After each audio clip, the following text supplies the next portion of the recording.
Hello guys, may bago na akong project, Lexus na naman guys. So ayan, isang half side po guys.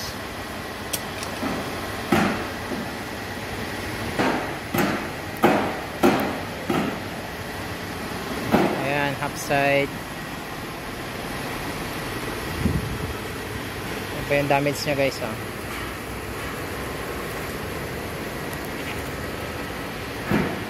Saka yung isang pinto nito guys.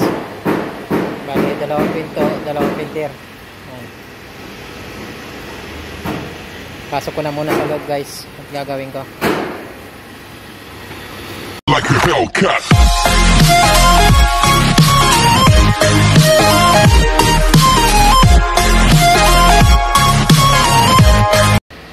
Hello guys, welcome back to my channel, DC Car Vlog. So guys, kung bago ka pa lamang po sa aking YouTube channel, huwag mo sana kalimutang i-like, share, and subscribe. At paki-click mo na rin po yung notification bell para updated ka po sa mga video yung i-upload ko. So guys, ito na naman po yung aking panibagong project ngayon. Lexus na naman guys. Ito po, itong nasa likod ko guys. Yan, makita nyo. Bali half side po yan guys. Yung fender. Yan, hanggang doon po sa dulo. Yan, makita nyo yung mga damage yan guys. Yan guys. So, samahan nyo na lang po ako sa aking gagawing Lexus ngayon guys. So, mag-start na naman tayo sa paglilihan hanggang sa magmasilya guys. A few moments later.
Ayan guys, so makikita nyo sobrang kinis guys. Kung mapapansin nyo guys, hindi ko na sinama ito kasi locker lang naman dito na area. Dito ako nag-blend guys. Ayan, sa portion na hindi ko na siya binuo ng kulay at saka top coat lang ang ginamit ko guys. Hindi ko na siya binuo ng pearl at saka kulay dito. Ayan.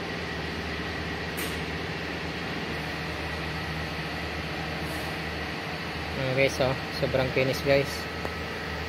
Pearl white. Ayan.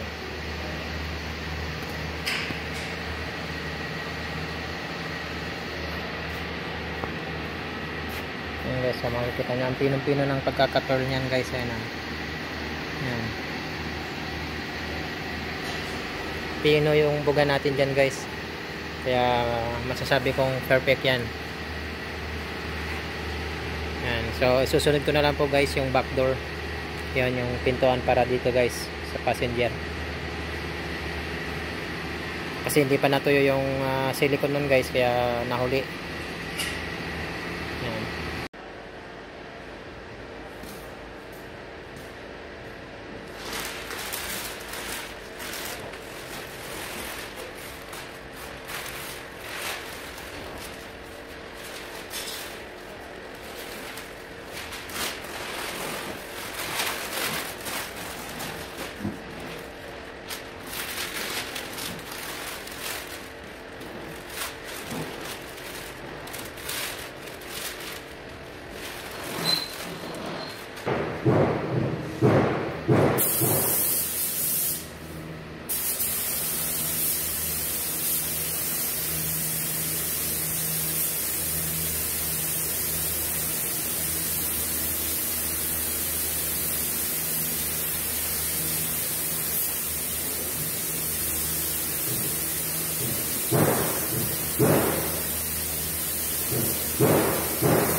So ayan guys, bali nisprayan ko po ng base black yung frame kasi wala daw po silang mabili na sticker. So ayan guys, saka yan sa taas na yan, saka yan sa gilid. Ayan, base black po yung kulay nyan guys. Hello guys, update ko lang po kayo sa Lexus na ginagawa ko.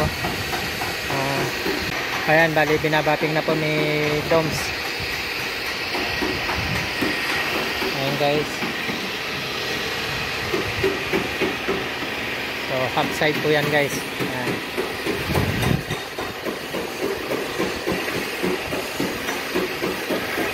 Update ko na lang po kayo mamaya guys kung ilalabas na po yung unit na yan. Ayan guys, kinakarwas na lang po nila at naghihintay na yung may-ari. Ayan.